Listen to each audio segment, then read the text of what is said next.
is up, YouTube? Welcome back to Wrenching Wrecked. We're in the Volvo and we are hammering down. It is a whopping 22 degrees out right now, and I am doing my best to try and get this stupid car to pass emissions. So, Volvo again, per usual, playing the emissions game. So, the only thing I have done now, I've done a lot, but the only thing I've done now recently, patched one line that a mouse ate through, didn't work.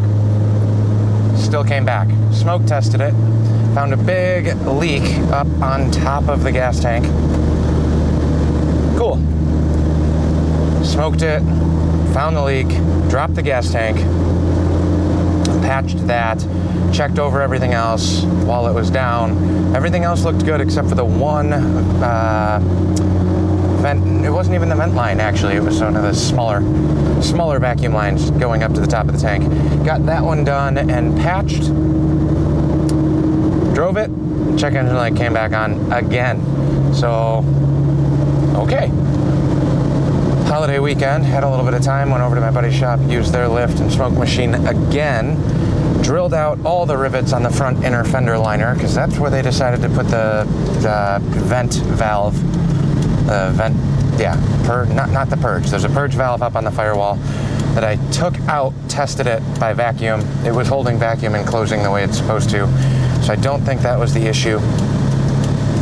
Could still be, I don't really know, but the only other spot was a vent valve in the fender well, which was working. We had smoke going into it and then tested it with their actual nice scanner. And the vent valve opened and closed, so smoke was coming out steadily. Hit the button to cycle it, and it would it doesn't do a full close, it's a click, click, click, where it constantly just kind of purges the valve. But you could see the smoke go from pouring out smoke to not smoking at all, to pouring out smoke to not smoking at all, etc., etc. So, thought that was good. Then I went through, after the light came back on again, retested it one more time, why not, with smoke, and I found a tiny, tiny, tiny, tiny little slit in front of that canister vent valve. Replace that line, patch that line, use 3/4 of the old one, and then section a fuel hose or steel fuel line to another standard size fuel line. Hose clamped all that down. Should be good, I thought. Test drove it the next morning on Sunday of Thanksgiving weekend. Tripped the code again. Never-ending issue, but that code was coming on within 15-20 minutes. And I think the end of the last video, I was kind of defeated. Light came back on while I was getting back to the barn, and I kind of threw all the chips on the table. I don't know. As far as I can tell, I re-smoked it after I patched all the lines, tested everything. I didn't see anything up under the tank. I didn't see any smoke underneath the car. I didn't see any smoke coming out anywhere up front. So I don't know where a large EVAP detected situation would be. But I did feel like that check engine light was coming on way faster than it usually does. I didn't have any of the readiness monitors cleared. It was a matter of like 15 miles. And it was throwing a check engine light code. I also threw an O2 code, but I'm guessing the O2 code was probably some of the mineral spirits or whatever oil was used in the smog test. So we are now 45 miles in. I refilled the tank, so we got over 3/4 of a tank of gas right now. We're 45 miles in, and this morning before going to work, I was just going to drive this because I parked it last night. The readiness monitors were not ready at all. I had 3 of 9, 6 incomplete. I tested it this morning, which doesn't make sense to me, but started the car up, let it warm up because it was 15 degrees, and rescanned it, not thinking it was going to be ready. I had 7 of 9. 7 of 9 is what I need to pass emissions. So now, unfortunately, it's 4:30, rush hour. I have what should be 10-minute drive that's going to take me about a half hour. And we are going to try and get this to pass emissions again. right now, no check engine lights on. 7 of 9 readiness monitors are good to go, which is all I need. Might hit 8 of 9 on the way out there because the everything except for the SAI should, in theory, be ready. EVAP takes forever to get that monitor ready on these specifically, but I don't know what I need to do here to try and make it not go into readiness mode. If the EVAP readiness clicks on before this, then I'm screwed, and I'm wasting more gas driving halfway out there, staring at this dash, waiting for the check engine light to come back on.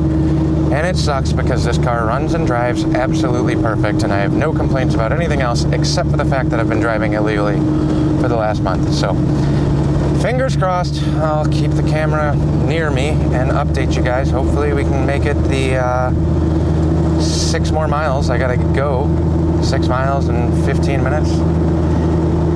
Wish me luck. We have 5 miles to go, 12-minute drive. 5 miles, 12 minutes. Please, for the love of God, let me get there and scan it, and the check engine light can come on as soon as I leave. I do not care. They do not care. But I need a plate and I need a sticker desperately so I can stop driving the big truck around. It's killing me on gas, and this thing has just been wasting gas trying to get it through readiness checks.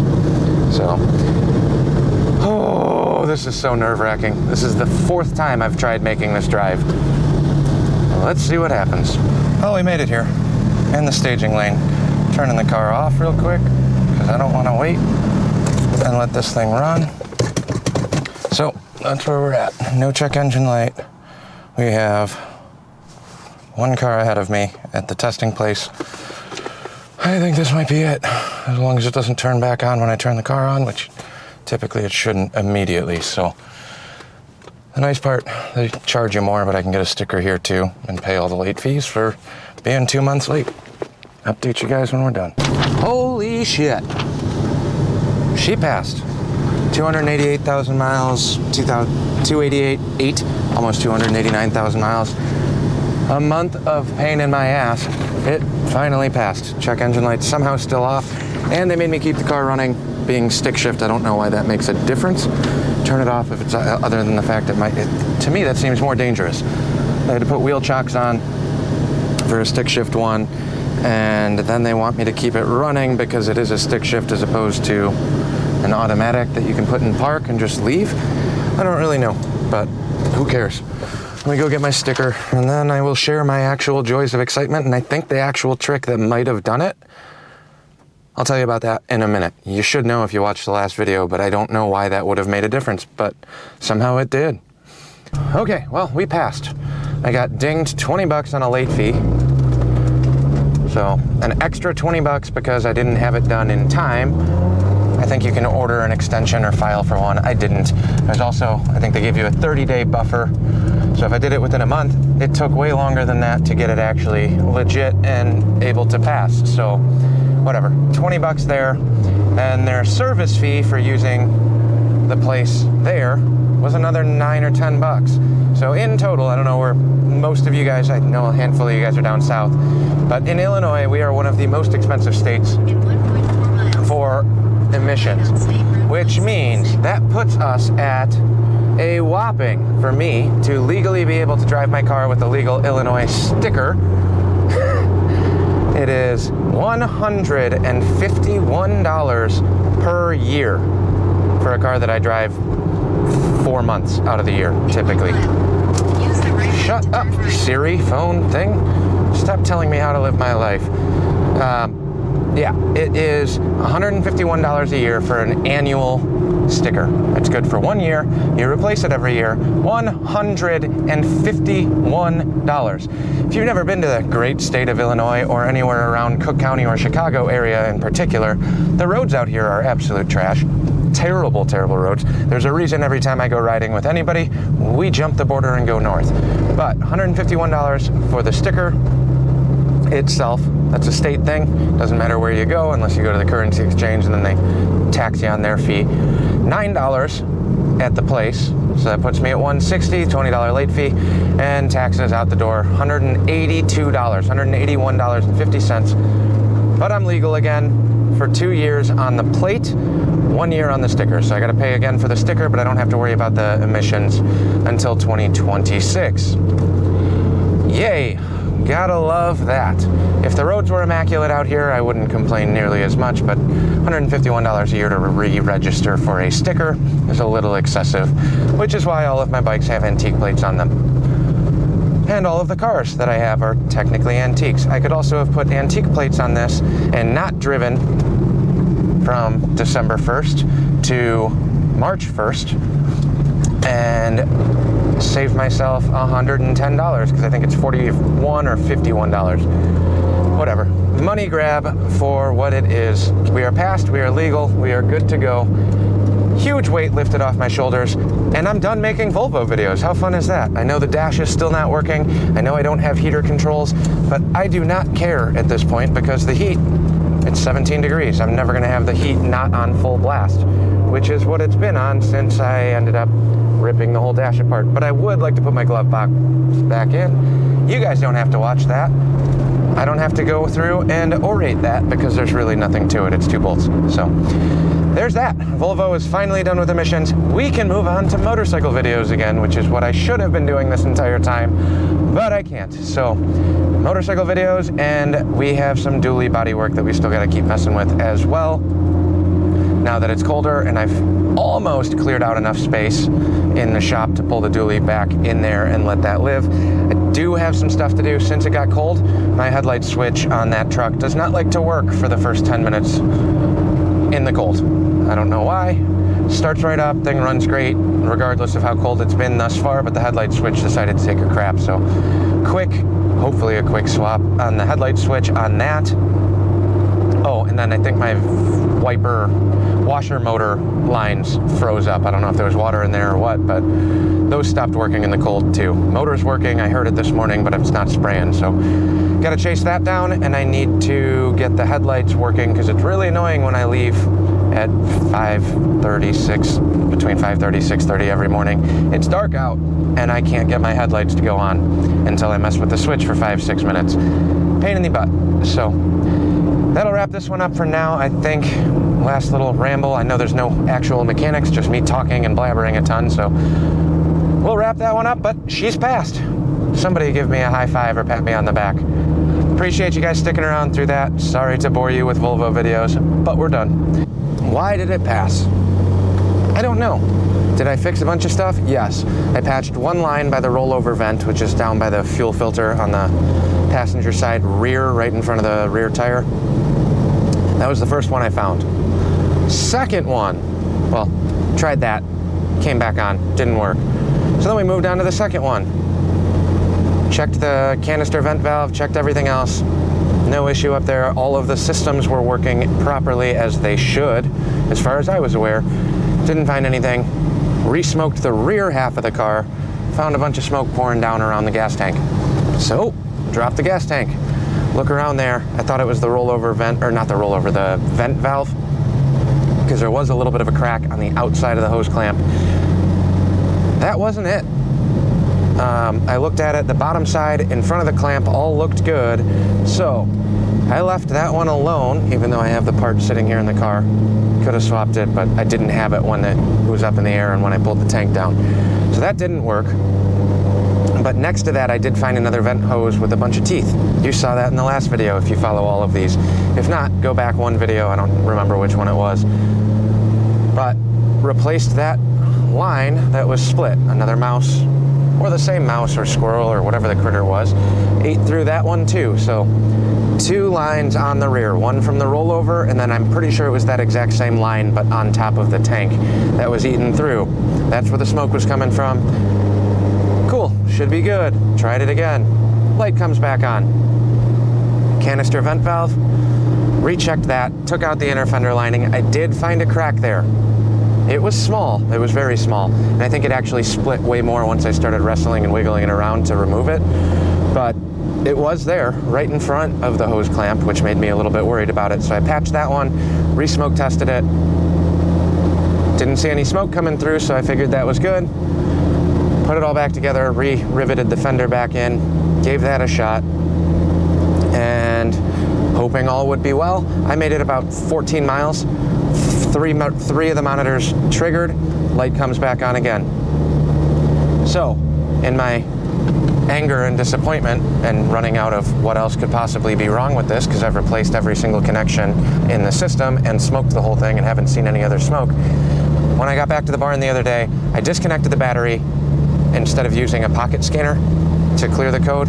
Disconnected the battery completely, let it sit for like 5 minutes with the positive negative touching, which should hard reset the whole system. Put it back on. It took me almost 50 miles to get the monitors to clear. The last handful of times I've done this, it's been about 20, or if I do an actual drive cycle on it, I could probably get it 15, 20 miles or less. But the light was coming on before the monitors cleared. I'm now 59 miles since I filled up the tank and went through all of this. We still don't have a check engine light on. I don't know how long that's gonna last. I'm guessing not that long. But while we're waiting, I mean, I'll keep an eye on it. I don't care if the light comes back on. Doesn't affect the drivability, doesn't change anything in terms of the functioning of this car, but you need to have that working in order to pass emissions and get the new stickers. So the only thing I can think of is, for whatever reason, fancy Volvo things tend to store codes in the ECU. We're doing a code scanner reset. Doesn't necessarily fully clear it where it was still pending, and clicking that back on with any little thing. So that's all I got, but we passed. Get back to the barn. So Volvo passed emissions, and I realized that the dually will actually fit in here. It's a little tight. We're pretty much a couple inches, 2 inches or so, on a little bumper on the bumper from the paint booth, but we got plenty of room in the back of this. And it's nice and toasty in here. So if I actually open the door all the way, clear some stuff out, and kind of inch it in here, I think the dually, yeah, we got the Volvo through emissions. Celebratory beer, because I don't have to worry about that anymore. But cleaned up a little bit more in here. The dually fits, which is good. All right, well, we're back at the barn. This is my third attempt at trying to make this, but it's winter out and the GoPro's been sitting out there, and these batteries do not like the cold. For you, this is the first time you're seeing it, but we made it back. We passed emissions in the wagon, which is outside. Don't have to worry about that. The dually fits in here, right up against the booth. Got an inch or so before we hit the door there. This is the door and the rocker and the panel that we need to fix. We got enough room in the back to kind of mosey this around as needed. I need to pull the bed off of this, but we're a little ways off because I got to pick up one more skid of sand, get that back here, unload it, get that loaded into the blast room just so I have extra media. One pallet should tide me over for a couple months. I can't go out and fire up the compressor because it's freezing cold. It's 16 degrees right now, and there's no chance of that starting. So that needs to come back in here too, but truck is back in. Got most of the shirts and things moved back over to the shop. One extra empty bin that I'm sure I'll fill up very quickly with something. John Deere's in here, but this will fit in here, and this is kind of the hodgepodge lazy. Just pull it in the door and park it here. I have a lot more room if I inch it over in between this header. And that'll give me plenty of room to work on the door and the rockers. So this is going to be coming pretty soon here too. We have tire ordered and inner tube ordered for this ironhead Springer front end that's sitting patiently waiting on the bench, and we have belt drive stuff ordered for the shovelhead. So now that the Volvo's passed emissions, giant weight lifted off my shoulders, I can start messing around with getting this a little bit further prepped, but I can't pull the bed until we get one more skid of sand unloaded. Then I'll drive this around bedless without taillights or whatever, or basically take the bed off and then drive it right over here. I have 4 minutes of driving. I think I can make it here without taillights on there, and then I'll wire wheel the frame and paint the back half of the frame while that's off. But that'll let me patch in the rest of these little panels that I was really hoping to have done before winter, and then life happens. Sorry, that's how it goes. real life channel, real life things, real life things that come up. Work things that pay money come before things that make me money but don't need actual fixing. It's just the aesthetic thing of me wanting it to look better and playing with this. So those things are all coming down the pipeline. I still have a little bit more cleanup to do over here on the other side of the shop. Started tearing off all the stuff from this table, so this will be going out of there. This compressor is going to get stashed. I need this for a mobile blasting setup thing that I'm going to be messing around with as we progress. I still need to finish the electrical over here for the welder. I got a that might be a 3-phase up top, but I think, no, I don't remember. That one's 3-phase and that one's 240, 220, 240, one of the two. I don't remember, but I need to extend one of those down, or I need to put a new plug on the welder and run it up there, but I don't like that idea because I want this to be a little bit more mobile for the TIG welder. And I need to figure out some sort of situation for getting the MIG welder over here if we are going to be doing the patch panels on this here, which at this juncture, I have way more side space. Like, I can have a welder and my seat and all of my stuff here. I'm gonna wrap this up real quick because I'm rambling and this battery keeps dying even though it says it's got 90% battery, but it died again. I don't have the room to work on this truck at the coating shop. It's way narrower. Here, I have all the room in the world, especially on the driver's side if I pull it in like this. So this will not be living here right now, but the headlight switch is not functioning in the cold, and my wiper hoses, the pump is working, I heard it, but the wiper hoses are not spraying from the pump out, which tells me that those probably froze up too, with the cold being parked up here on the hill as it is. But that's kind of where we're at. Volvo passed emissions. That's the end of this entire deal. Volvo passed emissions. I no longer have to worry about that. I have a legal plate on there. Now we can start messing around with ironhead, shovelhead, truck. Not in that particular order while we're waiting on parts. So thanks for watching. Like, comment, subscribe. All of these bikes need something done to them. I just don't know what or when I'm gonna get around to them. So we will catch you on the next one. Stay tuned. I don't even know what I'm working on next. Catch you in the next one.